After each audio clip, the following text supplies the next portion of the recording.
Meron tayong nakitang mura at discounted ng mga chocolates. At dito lang naman yan sa lungsod ng Bacoor, Cavite. Dito nga ay halos lahat ng mga kilala nating mga branded na chocolates ay mas mura compare sa mall price. Katulad nitong Toblerone na 100 grams, nasa 85 pesos lang pero sa iba mataas yan. Matagal nga din po pala ang mga expiration nito. May iba't ibang klase nga din pala sila ditong locally made chocolates. Katulad nitong Adora at Coco. At bukod ba nga dyan ay meron nga din po pala sila ditong pampasalubong. Tulad nitong pastillas, biscuit, yema, sunflower, dried mango, chocolate chip, at marami pang iba. May mga pang snacks nga din po pala sila rito. Tulad nitong S&B tortilla, picnic, and Pringles. May mga tindang pabango na nga rin po pala sila rito. Tapos may bag na din and sapatos. Marami nga din po pala silang nakasale dito. At lahat ng may dilaw na nakasabit dyan ay nakasale na po. Good day po.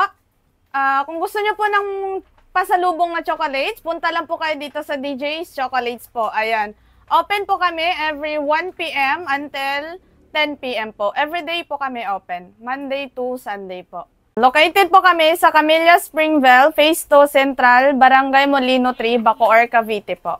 May mga unboxes na nga din po pala rito, kaya pwede kayo makabili dito ng tingi. At 50 pesos nga lang po pala yan. At may tatlong klase na kayo kung ano ang gusto nyong piliin dyan. Meron nga din po pala sila dito tinda na ice cream. Marami nga din po pala ang flavor na nandyan. At kayo na lang din mamili kung anong gusto nyo. May mga buldak o samyang na nga din po pala sila rito. At di ko sure kung tama pa sila sabi ko na samyang. Pero ayun nga, basta ayun, samyang.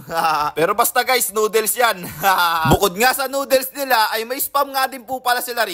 At luncheon meat at maling. Marami nga din po pala ang nabili dito guys. Kaya makakasure kayo na legit talaga sila. At sobrang lakas nga din po pala nila sa mga deliveries. Kaya ikaw, ikaw, bumili ka na dito sa DJ's Chocolate. Kaya ano pang hinihintay nyo? Tara!